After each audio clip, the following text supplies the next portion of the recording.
Hoje, num dia igual hoje, um dia comum, né, em que nós fomos guardados, aconteceu toda espécie de tragédias no mundo, na vida de outras pessoas, que conhecem a Deus e que não conhecem a Deus.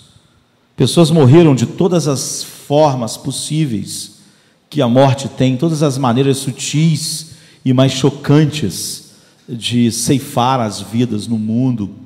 Tragédias, doenças, discórdias, assassinatos, crianças ficaram órfãs. Hoje, crianças foram levadas para orfanatos, pessoas sofreram todo tipo de violência, acidentes de automóvel, acidentes com a intempérie da natureza. Esse mundo, desde que Deus disse a Adão, a terra é maldita por tua causa, é um mundo de calamidades, de tragédias. Mas eu quero falar hoje sobre uma espécie de tragédia, porque as tragédias, elas se espalham de maneira diferente, atingem homens de maneira diferente. Muitas pessoas hoje receberam a notícia de que tem uma doença mortal. Outras pessoas, essa doença mortal começou a se desenvolver hoje, elas nem sabem. Mas há uma tragédia que é pior do que todas as outras tragédias, mesmo que elas fossem somadas. Eu diria que é a tragédia das tragédias. E ela não pode acontecer com todos os seres humanos, mas apenas com um grupo específico de seres humanos. A pior de todas as tragédias, não é? Então, as palavras que fluem da boca de Jesus no nosso texto hoje, elas são maravilhosas, mas elas são chocantes e trágicas. E elas falam sobre um grupo de pessoas que podem ser o alvo da pior de todas as tragédias. A tragédia que não pode acontecer com todos os homens. Então aqui, em Mateus 7, de 21 a 27, ele diz assim: nem todo aquele que me diz Senhor, Senhor, entrará no reino dos céus, mas apenas aquele que faz a vontade do meu Pai que está nos céus. Muitos me dirão naquele dia: Senhor, Senhor, nós profetizamos em teu nome, em teu nome nós não expulsamos demônio e não realizamos muitos milagres. Então eu lhes direi claramente: nunca os conheci, afastem-se de mim, vocês que praticam a iniquidade. Portanto, quem ouve essas minhas palavras e as pratica é como um homem prudente que construiu a sua casa sobre a rocha. Caiu a chuva, transbordaram os rios, sopraram os ventos e deram contra aquela casa, e ela não caiu, porque tinha seus alicerces na rocha.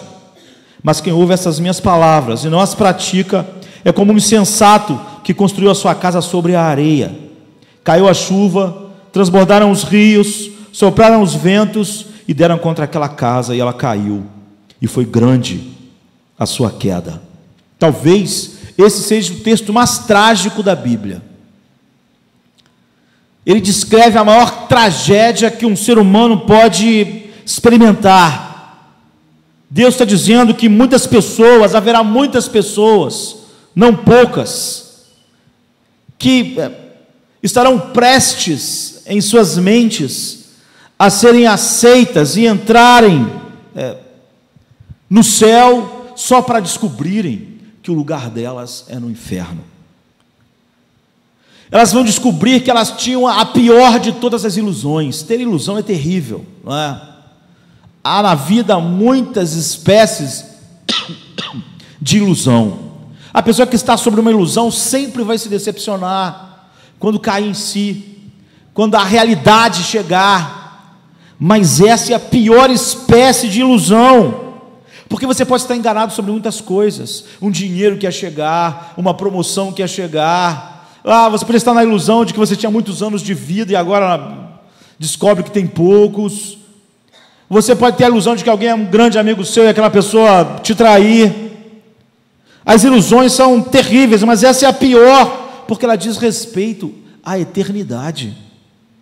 Ela não diz respeito a algo que acontece no tempo, na nossa curta vida. Ela fala sobre a salvação eterna ou a perdição eterna. Então é a pior ilusão, é aquela pessoa que está convicta de que está salva e ela está perdida. Então, nós somos cheios de perguntas, às vezes, de pessoas assim, né? Se grupo tal é cristão de verdade ou não, não é? As pessoas gostam de fazer essas perguntas a nós. Os católicos são cristãos? O problema é que esse texto, ele, em vez de abrir, ele aperta mais as coisas, não é? A pergunta não é essa. A pergunta é: os protestantes, a maior parte deles são cristãos de verdade? E os evangélicos? A maior parte deles é cristã de verdade? Ser evangélico é ser necessariamente um cristão autêntico? Mas a questão mais importante do que essas coletivas é: você, eu, somos cristãos de verdade? Pode ser que a maioria esteja completamente iludida, pode ser não, é o que o texto diz, é o que Cristo diz, Ele que é o Salvador da igreja, Ele que resgata a igreja, não é? A verdade é que as pessoas assim não estão sozinhas. Eu estou completamente convencido pela palavra de Deus que há muitos lugares que se chamam igrejas evangélicas que não são, que há muitos homens à frente de grupos que se dizem pastores e que não são, há muitas congregações que dizem ser cristãs, mas que não são de forma nenhuma, mas estão ali com aquele título que ostentam orgulhosamente. É por isso que essa tragédia é só para um grupo de pessoas. A pior tragédia que pode acontecer a um ser humano não pode acontecer a um homem ímpio, só pode acontecer a homens e mulheres que acham que servem a Deus, que acham que estão debaixo da capa da justiça de Cristo, que acham que porque dizem Senhor, Senhor, vão entrar no reino de Deus. É sobre isso que Jesus está falando. E para essas pessoas, se nós olharmos o versículo 13 e 14 do mesmo texto, Jesus tinha dito um pouco antes: porque estreita é a porta e apertado é o caminho que conduz à salvação, e larga é a porta, né, que conduz à perdição. Ele diz: como é estreita a porta e apertado o caminho que leva à vida, são poucos as que a encontram. Há uma porta estreita que vai para o céu, há um caminho estreito e há uma larga. As pessoas, deturpando o que Jesus ensina no seu texto, né, ensina aqui na sua palavra, dizem que é assim: há uma porta larga que é o mundo, e uma porta estreita que é o evangelho. Não é isso que ele está ensinando. Ele não está falando com homens mundanos, ele está falando com um povo religioso, ele está falando com um povo que diz ser o povo de Deus. Ele diz que entre o povo de Deus há um caminho largo e um estreito, e que o caminho largo e o estreito está escrito no fim, céu, e é por isso que as pessoas andam por ele. Ninguém anda por um caminho que tem uma placa escrita inferno, não é? As pessoas fogem, elas não querem. O que ele está dizendo é que o caminho que Israel escolheu, a maior parte deles estava trilhando, apesar de toda a sua religiosidade, culto, era um caminho largo, era um caminho que estava levando eles à perdição. Jesus então está falando com um povo religioso, com um povo que todos eles, sem exceção, achavam que estavam indo para o céu. Para essas pessoas ele disse: olha, nem todos que dizem Senhor, Senhor, como essa nação inteira dizem, como todos vocês que estão aqui dizem. E lá estavam os discípulos, os seguidores mais próximos, estavam lá os religiosos todos de Israel. Ele está dizendo: olha, há uma porta estreita que conduz à vida, e ela é difícil de ser achada por vocês que dizem Senhor, Senhor, por vocês que prestam cultos e vivem uma vida de certa forma envolvida por por essa religiosidade. E por que a porta é estreita? Isso é só uma metáfora, não é? Não precisamos imaginar uma porta e todo mundo tentando passar por ela. A porta é estreita por aquilo que o Evangelho exige, por cada verdade. O Evangelho exige que o homem negue-se a si mesmo, e isso é uma porta estreita, porque a maioria dos homens não querem negar a si mesmos. Eles são dirigidos pelos seus desejos, eles estão cultuando a Deus, mas eles são guiados pelos seus próprios desejos. A porta é estreita, porque o homem tem que negar a sua justiça própria, ele tem que chegar à conclusão de que ele merece ser condenado, que ele merece ser jogado no inferno. E a maioria dos homens, principalmente aqueles que se acham religiosos, não acham que devem ser jogados no inferno. Eles estão no caminho largo, mas eles estão indo em direção ao céu. Eles falam Senhor, Senhor, eles têm determinados compromissos. A porta é estreita porque o homem tem que reconhecer a maldade dos seus pecados diante de Deus, a impossibilidade dele reivindicar qualquer coisa por ele mesmo. A porta é estreita porque ela exige um arrependimento completo, não só daquilo que eu faço, mas das minhas intenções, daquilo que eu não faço, o que ele ordenou. A porta é estreita porque ela exige uma completa submissão a Cristo, a ponto dele dizer: olha, se teu olho te atrapalhar, arranque-o, se tua mão atrapalhar, arranque-a. Se você tiver que abandonar o seu pai, a sua mãe, sua família, abandone. Os hebreus, no livro de Hebreus, eles estavam debaixo de um sofrimento terrível. Por quê? Porque naqueles dias, em Israel, se uma mulher se convertesse, o marido tinha o direito de abandoná-la. E mesmo se o marido se convertesse, ela tinha esse direito, porque ele deixou de ser o que era. Ele não tinha direito mais de ter emprego, ele não tinha direito, os direitos que ele tinha como um judeu eram tirados dele. Exige um compromisso assim. O homem estava então pronto a saber que a lei do seu pai, da sua nação, ao ele se entregar a Cristo, podia tirar seus filhos, sua esposa estava livre, ele não teria como se sustentar. E é por isso que a carta de Hebreus é escrita: vocês ainda não foram até o sangue em sua fidelidade. É por isso que a porta é estreita. Nós temos um compromisso de nos submeter a Cristo, obedecer a Cristo, viver para Cristo, tirar da nossa relação com Ele todo o prazer e alegria, sofrer tudo que for necessário. A porta é estreita por causa daquilo que nós estávamos falando antes. As pessoas dizem: olha, essa coisa de pregar a verdade afasta as pessoas. É por isso, é estreita a porta, porque não é fácil o ser humano ouvir a verdade a respeito dele mesmo e não ficar ofendido. Ele se ofende. Foi por isso que as pessoas se escandalizaram com Cristo. Aquela nação de religiosos se ofendeu. É por isso que a porta é estreita. É isso que a metáfora quer dizer. A maioria dos homens não podem encontrar a porta. Todos esses sentimentos se voltam contra ele andar por esse caminho. Então é difícil andar por um caminho estreito por causa do amor a nós mesmos.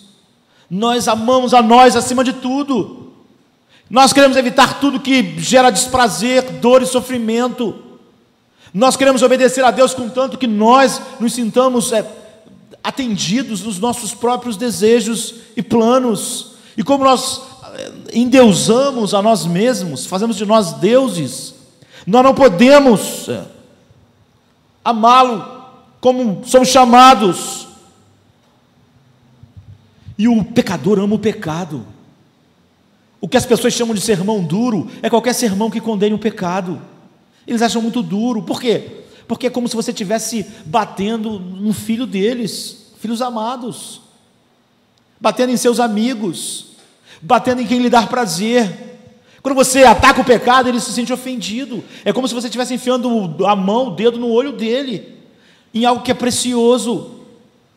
E é por isso que o verdadeiro caminho para o céu é difícil de encontrar, porque ele é um caminho longe da multidão. A multidão não se sente bem em nenhuma dessas situações. É um caminho estreito.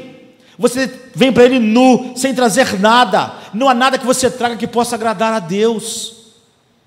e não há nada que você não tenha que deixar, e você tem que passar por ele sozinho. Você não passa com o papai, com a mamãe, com os amigos, com as pessoas da sua idade, com o seu grupo. Você tem que ir sozinho, e você tem que ir de maneira penitente, com verdadeiro arrependimento. Tudo isso é contrário à nossa natureza, é contrário a tudo que a gente é em Adão. Então Jesus está dizendo para aquelas pessoas: a religiosidade de vocês, o culto de vocês não basta, e quem não estiver pronto a passar por esse caminho estreito, vai dizer: Senhor, Senhor, e vai ouvir: eu não te conheço.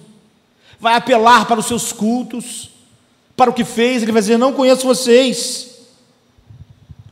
O que Jesus está dizendo é que as pessoas mais religiosas do tempo dele estavam no caminho largo, que os fariseus com suas regras humanas estavam no caminho largo, que os saduceus com seu liberalismo religioso estavam no caminho largo,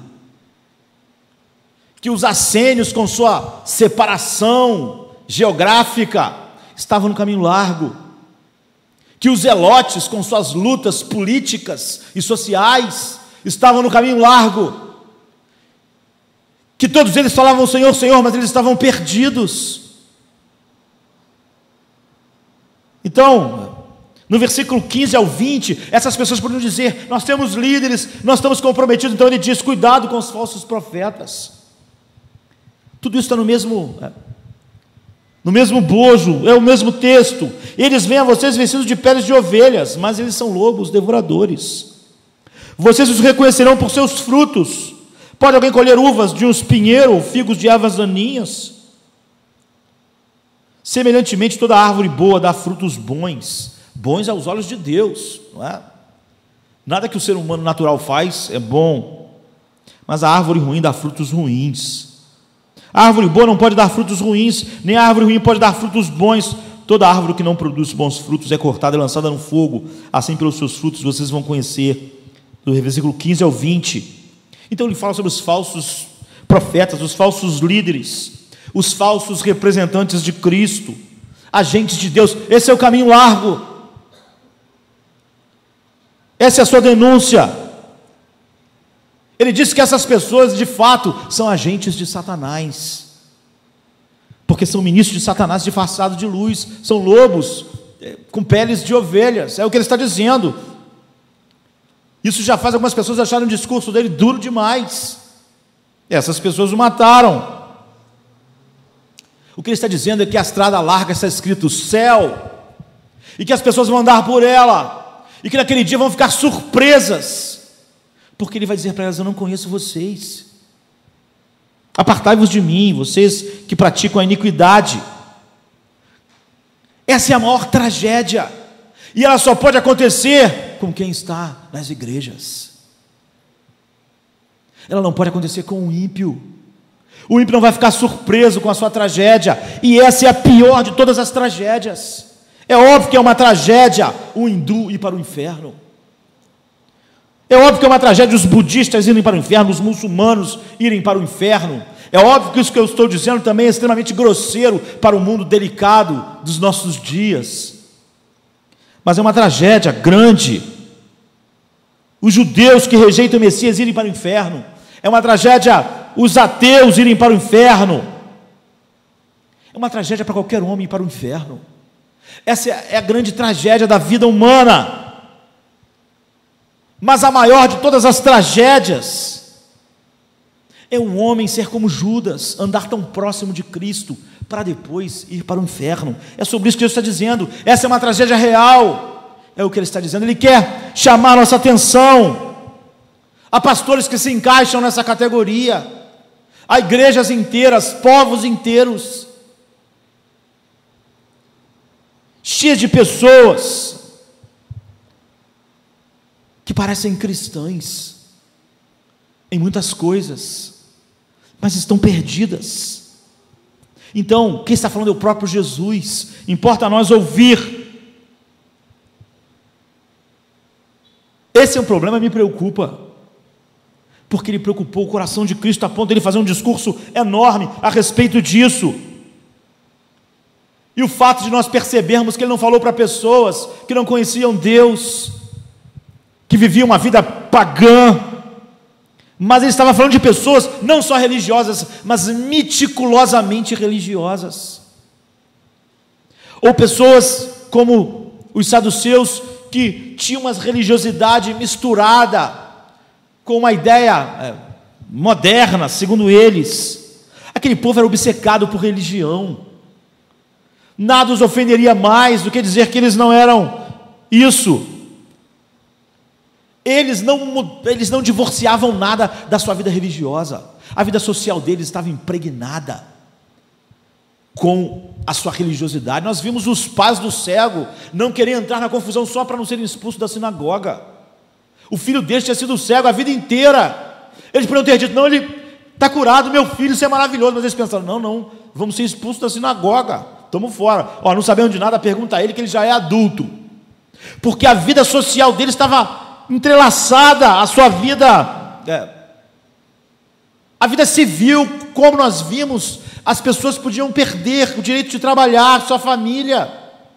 A religiosidade estava embranhada na vida, a vida nacional. Se o cara não fosse aquilo, é como se ele fosse um traidor da pátria. A religião, adorar a Deus, prestar culto a Deus, ele permeava tudo em Israel. Essas pessoas eram religiosas muito mais do que as pessoas de hoje. Tinham temor, não falavam o nome de Deus, não o pronunciavam, eram cheios de escrúpulos, mas eles não tinham nenhuma relação verdadeira com Deus. É isso que Jesus está dizendo. Aquelas pessoas não tinham nenhuma relação verdadeira com Deus. Eles eram religiosos, pensavam em Deus, prestavam culto, mas estavam perdidos. Eles tinham uma forma de piedade, mas eles não conheceram o poder de Deus que transforma o homem. Então eles estavam auto-iludidos, eles se auto-enganavam, eles tinham certeza.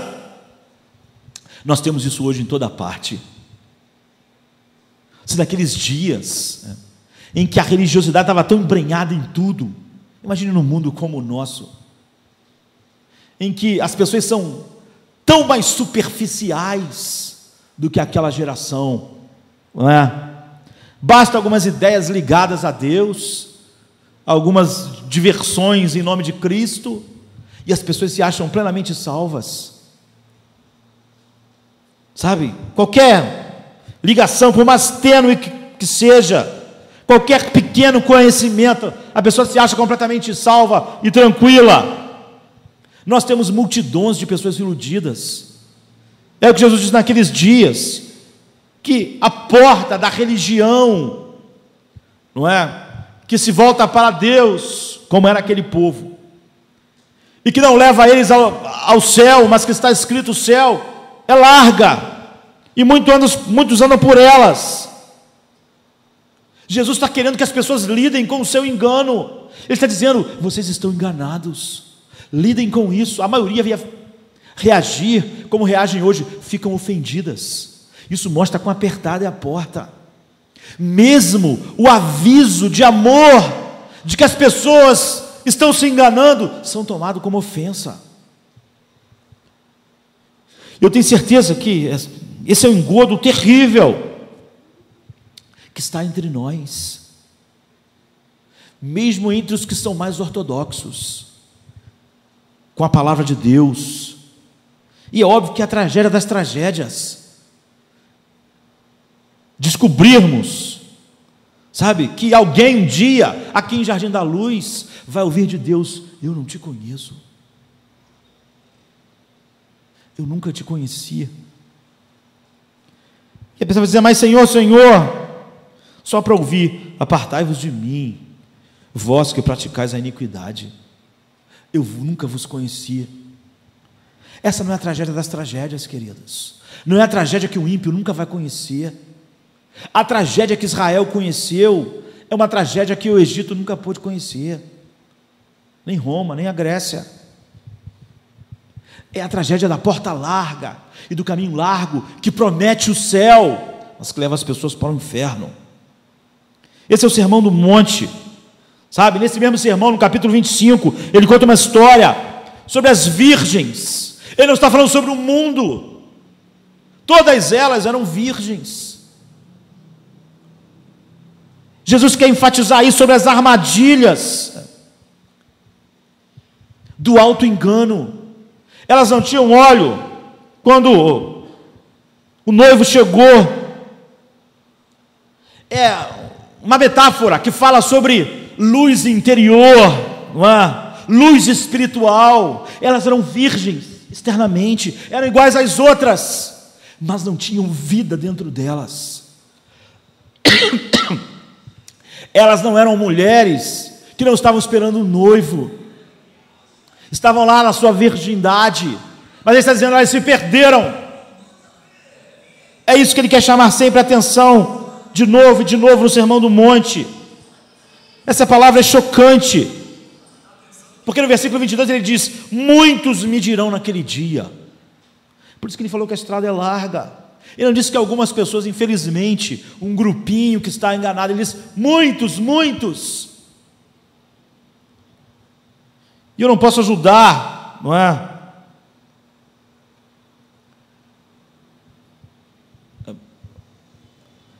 Simplesmente encobrindo aquilo que Jesus quer que nós levantemos.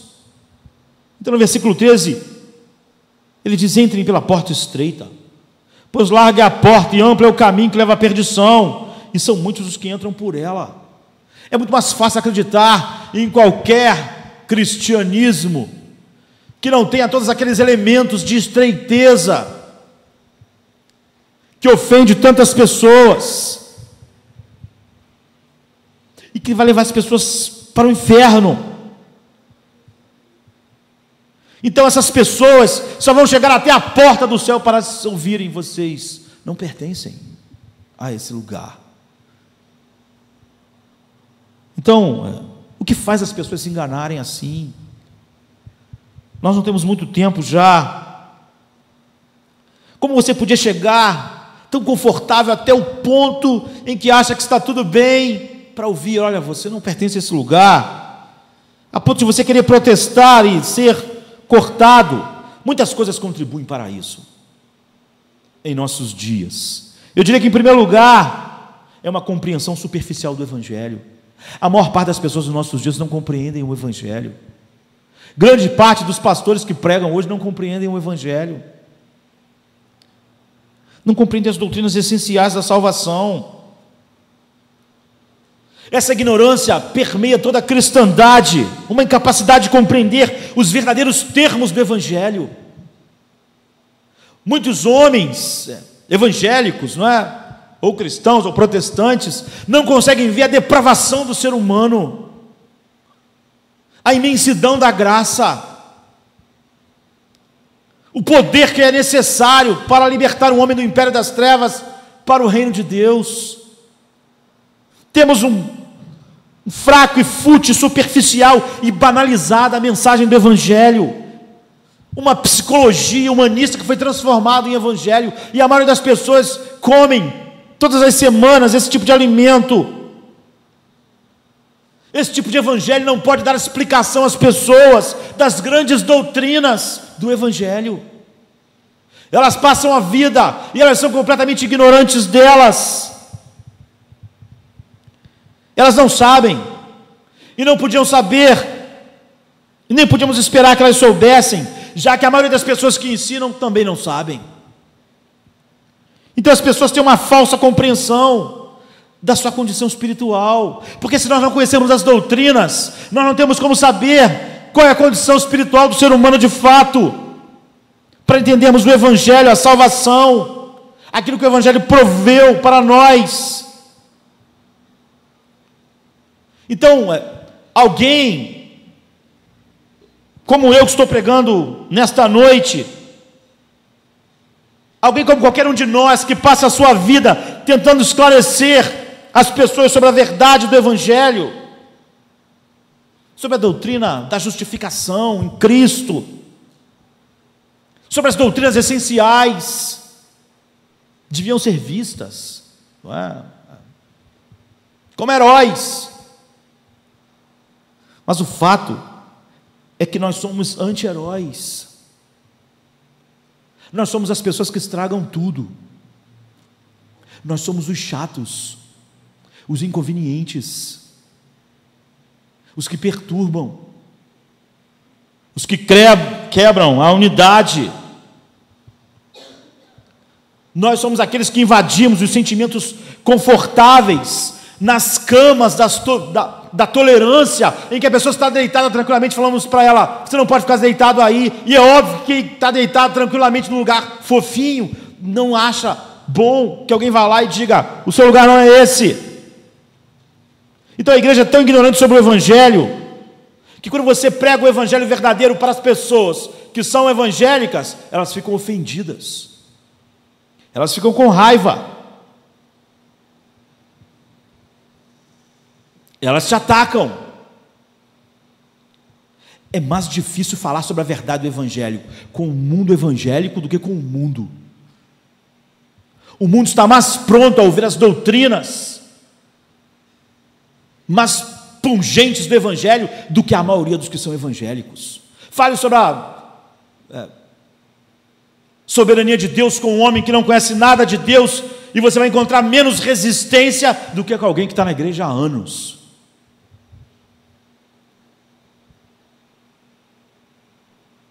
Defendem as coisas com argumentos, e nenhum desses argumentos saem da palavra de Deus. Eles podem sentar-se em reunião durante a vida inteira, e o que acontece é que se cercam de pessoas que se dizem cristãos, com pastores que se dizem cristãos, mas que não ensinam o evangelho.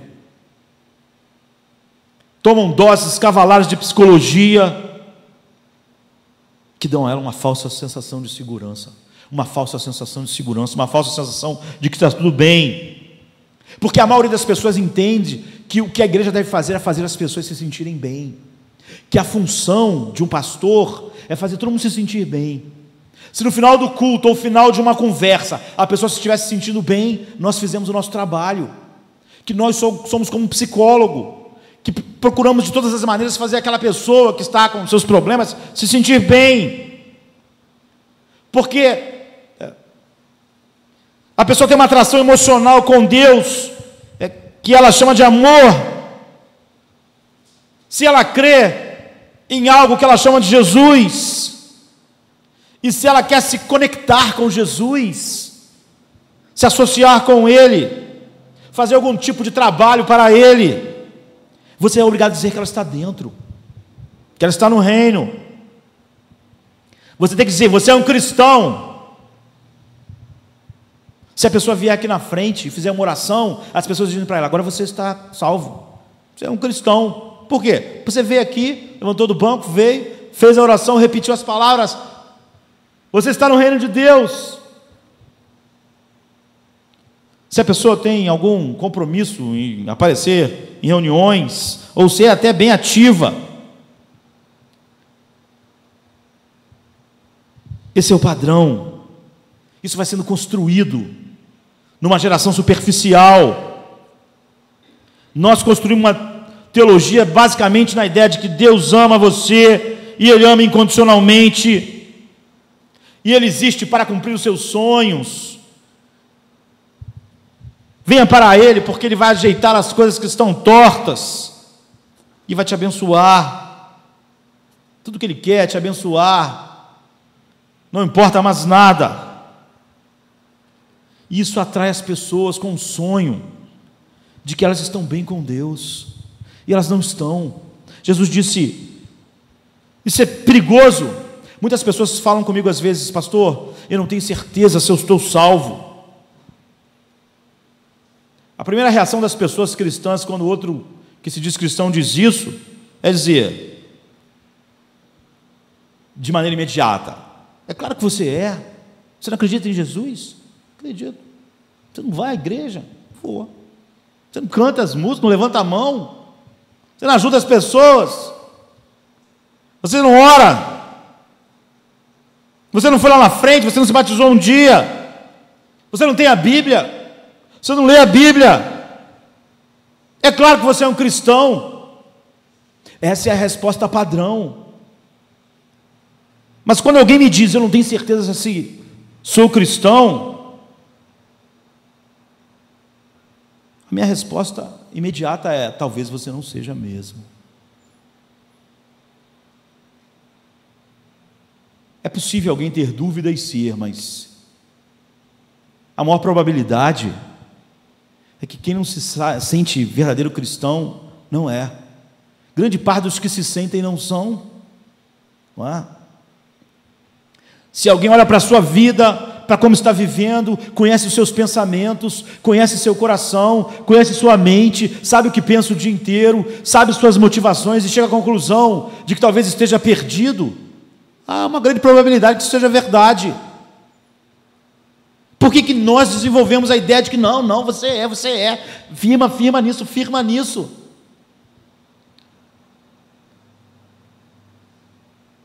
Pode ser que não seja, pode ser que você tenha razão de duvidar, que você é um crente de verdade.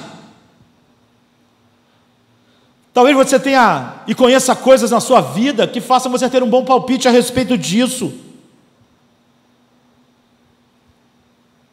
Muitas vezes pode acontecer de alguém sucumbir à tentação de não confiar naquilo que Deus fez, mas na maioria das vezes não é isso que acontece. Mas isso não é popular. As pessoas não querem ouvir isso. Quando elas falam até isso, eu acho que não elas querem ouvir. Não, você é. Fica tranquilo. Você, quando diz isso, as pessoas dizem: quem você pensa que é?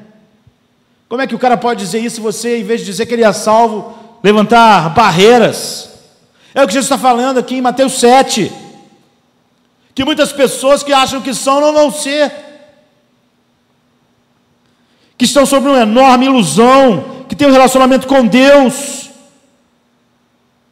Esta é a minha mensagem, porque essa é a mensagem do grande pastor, é a mensagem de Cristo. Nem todo que diz Senhor, Senhor entrará no reino dos céus. Muitos dirão naquele dia: eu fiz, eu não te conheço. E se Jesus achou importante frisar isso tantas vezes em seu ministério, essa deve ser a obrigação da igreja. Mas como nós queremos que aquela pessoa, qual é a única preocupação que o pastor, em que às vezes nós temos, que aquela pessoa diga para nós: eu acho que eu não sou salvo. A sua primeira preocupação é: eu tenho que fazer essa pessoa se sentir bem. Ela está se sentindo mal com essa história. Eu vou ter que dizer que ela é salva, porque ela tem que se sentir bem. E a única maneira de se sentir bem é eu dizer: não, você é. O problema é que nós cismamos que temos que fazer o mundo inteiro se sentir bem. Nós tivemos que tirar o escândalo do Evangelho, a ofensa da cruz, porque a lei que rege os nossos corações é: eu tenho que fazer as pessoas se sentirem bem. Quando Jesus disse isso, nem todo que diz Senhor, Senhor entrar no reino dos céus, as pessoas não se sentiram bem, mas foi bom. Nós não queremos que as pessoas se sintam mal, que se sintam mal com seus pecados, que se sintam mal em sua condição de perdidos. Nós queremos que eles se sintam felizes, nós queremos que eles percebam só que Deus os ama. Mas isso não é bíblico. Se uma pessoa tem lá suas grandes dúvidas de que é salvo, olha, ela tem que levar isso a sério. Há pessoas que têm essa dúvida, como eu disse, que de fato são salvos, mas a grande maioria não. Se até entre os que acham que são salvos, a grande maioria não é, imagine entre os que não acham.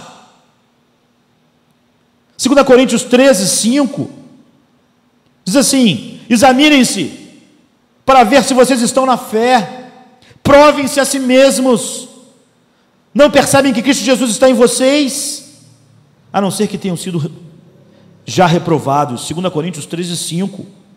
Não há palavra que nós precisamos ouvir na igreja, ela vem do apóstolo Paulo. Ele está falando com a igreja de Corinto. Ele diz: prove-se, veja se você está em Cristo, veja se você de fato nasceu de novo. E essa é uma igreja onde ele gastou 2 anos da sua vida pregando a verdade, não como hoje, onde é pregado mentiras, enganos. Aquela igreja ouviu a verdade, ela ouviu a verdade do maior pregador que esse mundo já teve, o apóstolo Paulo. Ela não ouviu da sua boca heresias. apesar de que heresias chegaram lá. Aquela igreja, as pessoas tinham confessado Cristo como seu Senhor, tinham sido batizados, tinham ouvido a palavra do próprio apóstolo. Paulo escreveu 3 cartas para ele antes dessa. 1 Coríntios e 2 outras que não estão na Escritura. Eles ouviram o evangelho desse homem, ouviram suas repreensões, o maior pregador que já viveu. E depois ele escreveu a primeira carta, escreveu umas 2 cartas, escreveu agora essa carta, que é a segunda aos Coríntios. Ele está no fim, só nas 2 cartas, 29 capítulos escritos, inspirados pelo Espírito Santo, além de tudo que ele pregou naquele lugar. E chegou no final, ele se sentiu na necessidade de dizer: examinem-se para ver se vocês estão na fé, provem-se a si mesmo, provem para ver se Cristo está em vocês. Depois de anos sobre o ministério do apóstolo Paulo, ele disse: há uma grande possibilidade de você aí em Corinto estar perdido, iludido. Paulo não foi e disse: olha, está tudo bem aí, não é?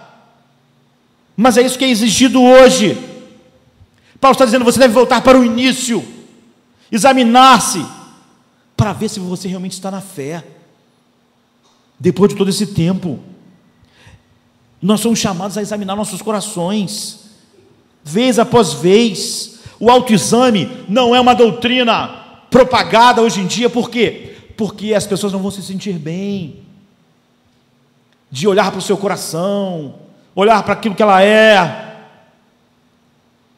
Isso tira as pessoas daquela zona de conforto que Jesus chamou de caminho largo. Ela está satisfeita, ela não tem dúvidas, ela está andando com as multidões, ela se sente bem. E há uma outra questão, não é? Que seduz a pessoa, é que as pessoas se fixam na sua atividade religiosa, estar na igreja, estar com pessoas da igreja, a leitura de coisas que ligam ela à igreja. Isso acalma as pessoas e diz para elas que elas são diferentes do mundo. Quando nós falamos sobre o mundanismo, ela não quer analisar seu coração, ela já tem essas fontes externas, elas estão ligadas à organização cristã. Quantas pessoas estão envolvidas com isso tudo? Fazem caridade, estão envolvidos com tantas coisas, e nessa religiosidade exterior, elas estão numa zona de conforto, elas não querem ouvir isso. Esse é o caminho do protestantismo, que vai tomando suas várias formas. A forma liberal, não é? As pessoas adoram. Quem não adora, sendo adulto ou jovem, quando a verdade que é pregado para ele deixa ele ser igual um homem mundano? Ele gosta. Alguém está apontando um caminho fácil. A ideia das pessoas hoje, quando elas encontram dificuldade, é abrir sua própria igreja, iniciar sua própria igreja, porque o que as pessoas nos estimulam é sermos empreendedor. Você não precisa ser comprometido com a verdade, você tem que ser um bom empreendedor, para abrir igreja, abrir igreja, abrir igreja, em todas as partes. Você tem que reinventar a igreja para esta geração, reinventar as coisas para a juventude gostar, reinventar para os adultos gostarem. Você tem que ser um bom empreendedor, pensar dessa forma. Isso é uma fábrica de gente enganada. E nós temos que deixar a Bíblia e a palavra de Deus abrir nossos olhos. Há uma abordagem da troca justa.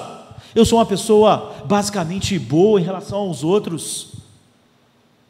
É óbvio que eu sou igual às pessoas da minha faixa etária do mundo, mas eu não sou totalmente igual. Eu podia estar fazendo muitas coisas piores que eu não estou. E alguém acha que essa troca pode ser feita em relação ao Evangelho. Essa é a maior mentira da religião, não é? Deus justifica o ímpio, o mal. E ao perceber-se mal, o homem odeia o pecado em si mesmo. Apesar de que isso não ser agradável ao homem natural, não há esperança sem a verdade das doutrinas bíblicas serem colocadas diante das pessoas. Mas todas essas coisas nos nossos dias levam as pessoas a dizer: Senhor, Senhor, não é? A superficialidade é a doença da nossa geração. E como saber, não é, se nós somos essas pessoas ou não? Como ajudar pessoas assim?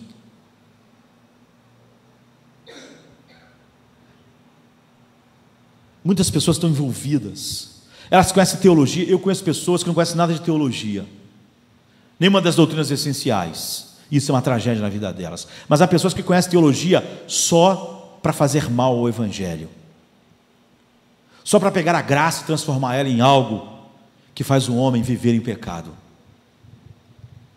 Ele conhece um pouco só a ponto de poder fazer mal, e não edificar e fazer o bem, não é? E o homem superficial é enganado por todas essas coisas. Jesus quer que nós nos foquemos nisso, pensemos nisso. E como são essas pessoas? Quando você está olhando para o mundo cristão e quer encontrar pessoas enganadas, e quer olhar para você mesmo, como Paulo mandou em 2 Coríntios, elas são pessoas que estão sempre buscando sentimentos e experiências, bênçãos, curas, anjos. Elas estão sempre interessadas no subproduto da fé. Elas não estão interessadas em Cristo. Elas não estão consumidas pela sua glória. Elas não querem conhecer mais de quem é Cristo. Elas não têm esse interesse. Elas acham mensagens sobre isso sacais. Elas não vão aos cultos aprender sobre Cristo para saber como honrá-lo, amá-lo, servi-lo, viver para Ele, proclamá-lo, confessá-lo, dar um testemunho verdadeiro. Não! Elas estão orando: me dê uma bênção, me dê uma experiência espiritual, me dê um sentimento, me dê a cura, me dê a prosperidade, ou me dê a salvação, enquanto eu posso viver como um mundo.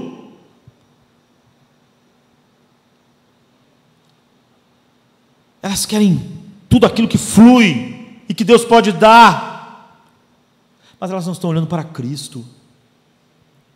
Elas dizem que conhecem o Evangelho verdadeiro só para serem pessoas que vivem no pecado. Elas não estão dizendo a cada culto: me dê Cristo, se eu estou doente ou se eu sou saudável, eu quero Cristo. Eu quero Cristo se eu sou rico ou pobre. Eu quero Cristo se eu vou viver ou se eu vou morrer. Eu quero Cristo que arranque os meus pecados, que guie a minha vida, que seja o meu rei, que seja tudo para mim. É por isso que eu venho ao culto. Eu não me importo se eu recebo alguma coisa, eu me importo se eu tenho Cristo. Eu me importo se minha vida o honra. Não é isso que você ouve hoje em dia, nem nos púlpitos, nem nos bancos.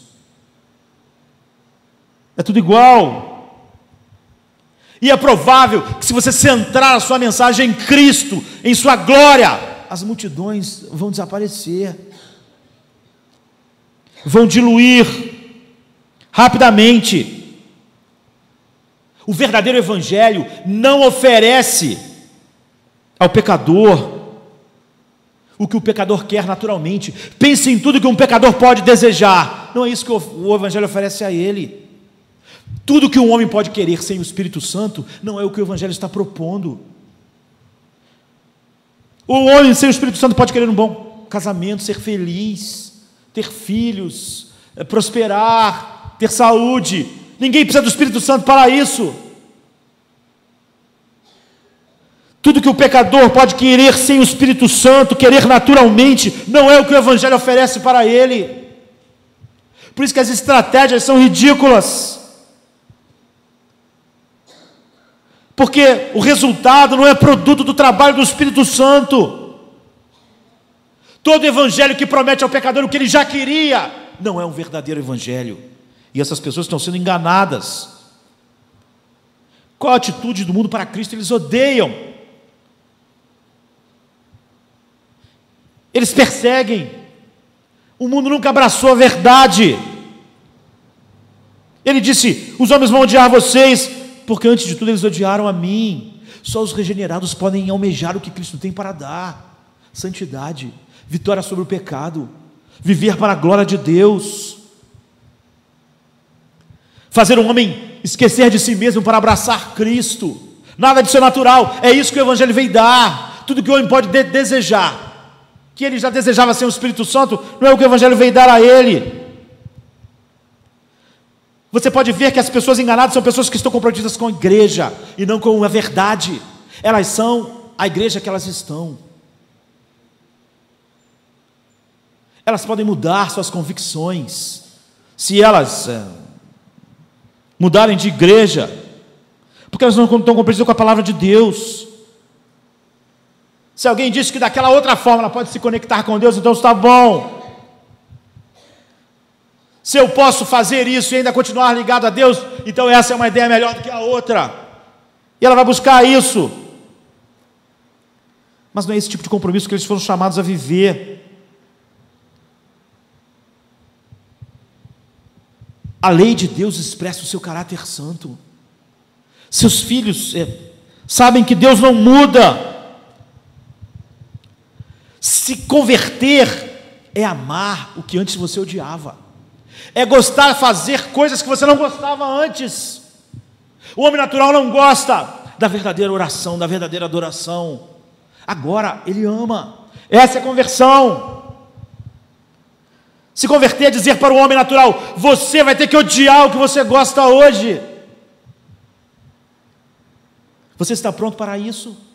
Odiar tudo pelo qual você vive?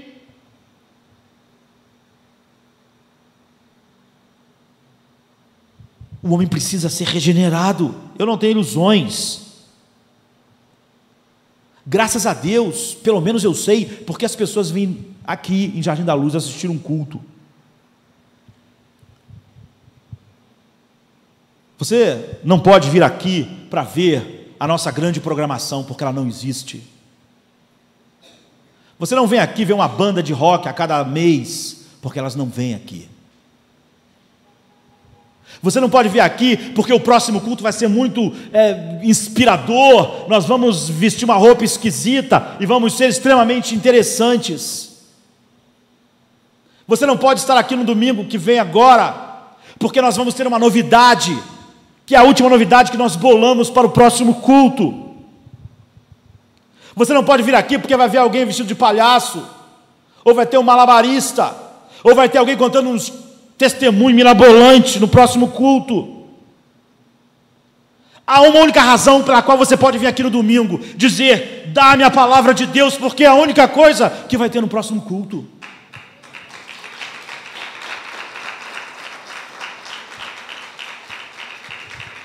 Essa é a única razão que você pode estar aqui.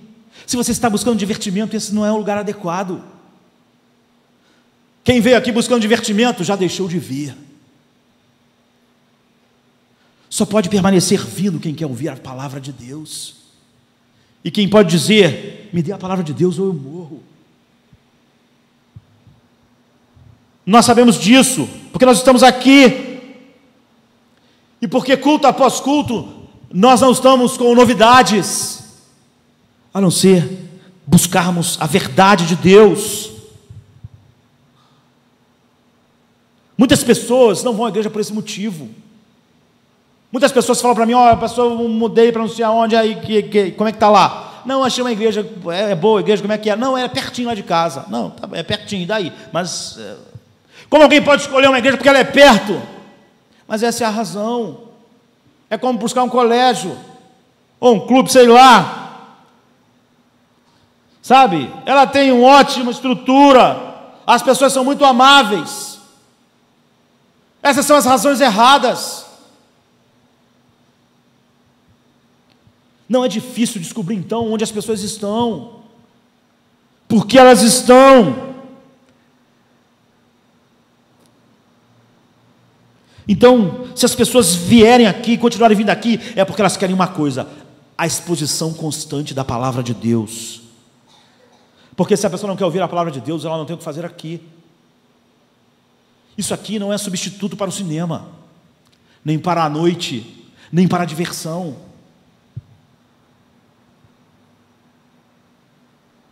Na maioria das vezes, então, se a pessoa vier com essa ideia, ela vai ouvir um sermão e dizer: eu não volto lá mais.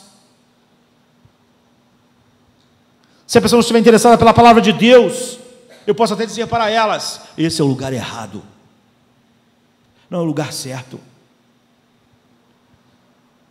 Mas a maioria das pessoas enganadas, que se auto-enganam, elas não estavam buscando o que o Evangelho diz que os regenerados devem buscar. Não é que a pessoa está completamente sem pistas do seu engano. Nós não podemos buscar a Bíblia por interesses acadêmicos, intelectuais. Nós buscamos a Bíblia pensando: como podemos viver uma vida santa? Quem tem só interesses acadêmicos, disputas, na internet, debates sem fim, sobre coisas completamente sem importância. Aquela multidão não está interessada numa aplicação prática, numa vida de santidade. É uma discussão fútil, que não está levando elas a lugar nenhum.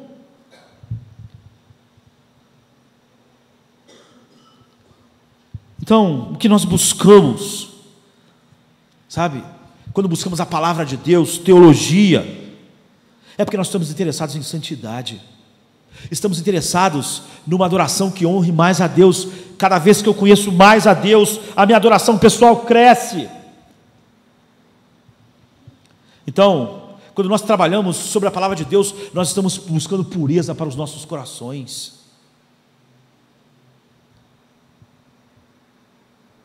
Para termos frutos que estejam de acordo com o Evangelho. Nós queremos coisas mais profundas a respeito de Deus. A cada verso que eu estudo na Bíblia, eu penso: Deus, me faça conhecer mais de Ti aqui. Até que aquele texto explode em nós, sabe, numa cacofonia de vozes celestiais, que nos mostram a grandeza de Deus, Sua glória, que nos leva a adorá-lo de uma maneira mais profunda. Abre novos horizontes de compreensão, enche a nossa vida de satisfação, de vivermos para Ele. Nós vamos na Escritura buscando crescer para a glória de Deus. Esse é o caminho pelo qual nós não podemos ser auto-enganados. Nosso tempo acabou. Mas a maioria das vezes, tudo que as pessoas estão buscando são a si mesmas. É uma plataforma impulsionada pelas necessidades do seu ego. Então elas se congregam em torno da religiosidade, são obcecadas por um ou outro ponto da verdade, mas não sobre toda a verdade, não sobre como ela influencia a vida toda. Elas nunca estão com corações realmente penitentes, entristecidos, pedindo que a glória de Deus brilhe sobre ele, para que ele manifeste Cristo ao mundo e a verdade de Deus. Eles estão sempre querendo se sentir bem. Eles encontram sempre uma igreja que quer que eles se sintam bem. E o final disso é a maior tragédia de um ser humano. É só no fim, só no último passo, ele descobrir: eu não te conheço. É sobre isso que Jesus falou, sabe? Sobre essa super graça que as pessoas inventaram, mais superabundante do que a graça, porque ela é uma graça indulgente, é uma graça que nega o quebrantamento, o arrependimento, a mudança de vida, a luta contra a carne, contra o mundo e contra Satanás. É só você está no reino de Deus. Não, nós estamos aqui para tirar todo o seu peso. Essa é a mentira do caminho largo. Ele parece bonito, ele parece ser mais cheio de amor, ele parece ser e ter pastores mais interessados e mais bons do que o caminho estreito. Ele fala sobre um Deus que está pronto a ouvir as pessoas e atendê-las e não em transformá-las. É triste dizer, mas essas pessoas estão em torno da igreja visível, não é? São muitas, muitas, e o nosso texto diz, elas dirão, Senhor, Senhor, somos nós. Só para ouvirem de Deus, de Cristo, apartai-vos de mim, eu nunca conheci vocês. É óbvio que isso pode não ter parecido um sermão bem-humorado, em que nos fez dar muitas gargalhadas, mas por que razão um assunto desse nos faria dar gargalhadas? Quando pensamos na maior tragédia de um ser humano, que é pensar estar bem com Deus, quando na verdade não compreendeu nada a respeito dele, é uma espécie de loucura, o auto-engano. É tão trágico pensar em palavras vazias, sendo pronunciado por corações vazios, sem a verdade, sem o Evangelho, só para chegar no final e ouvir a sentença de um tribunal que diz não. Dizer Senhor, Senhor não bastava. Você e eu devemos ser consumidos por um desejo de ser santos e justos diante de Deus, buscarmos o seu reino e a sua justiça. Nós devemos ter um desejo de ser humildes e quebrantados pela sua palavra, porque Ele ama o coração quebrantado e contrito. Nós devemos estar desejosos de obedecê-lo de todas as formas, em todas as condições. Devemos estar dispostos a perder todas as coisas. Devemos ter um desejo de adorar a Deus mais profundamente, a ponto de cada dia querer que a sua palavra nos faça crescer numa visão de que Ele é. Eu e você devemos nunca nos cansar de obedecer, nunca. Eu obedeço desde que eu tenho 20 anos, e daí? Nunca ficar, achar que somos o suficiente conhecedores da palavra de Deus. Nós precisamos de todas as evidências de uma vida transformada, é o que ele está dizendo, é o que Paulo disse àquela igreja, examinai-vos.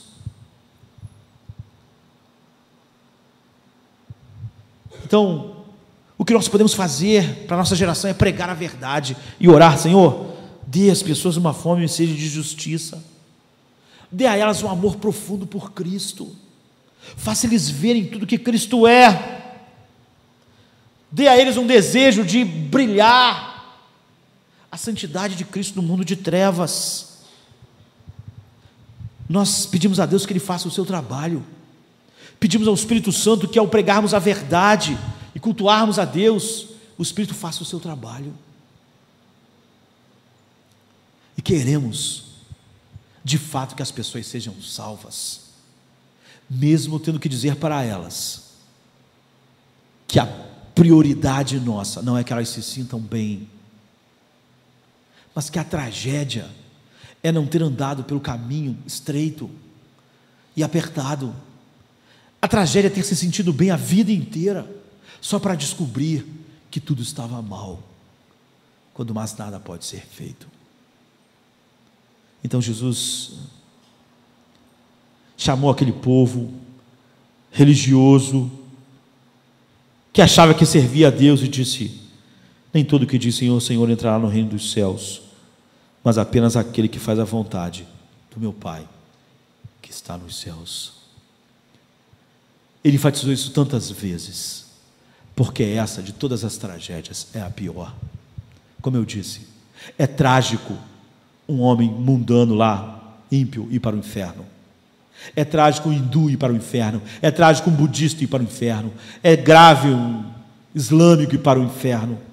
É trágico o espírito ir para o inferno. É trágico qualquer ser humano ir para o inferno. Mas a maior tragédia são para aqueles que acham que não estão indo para lá, que estão caminhando confortavelmente, achando que estão indo para um lugar e estão indo para o outro. É para esses que Jesus diz: Senhor, Senhor. Nem todo aquele que diz Senhor, Senhor entrará no reino dos céus. Para uma geração de pessoas religiosas e que cultuavam a Deus. dessa forma.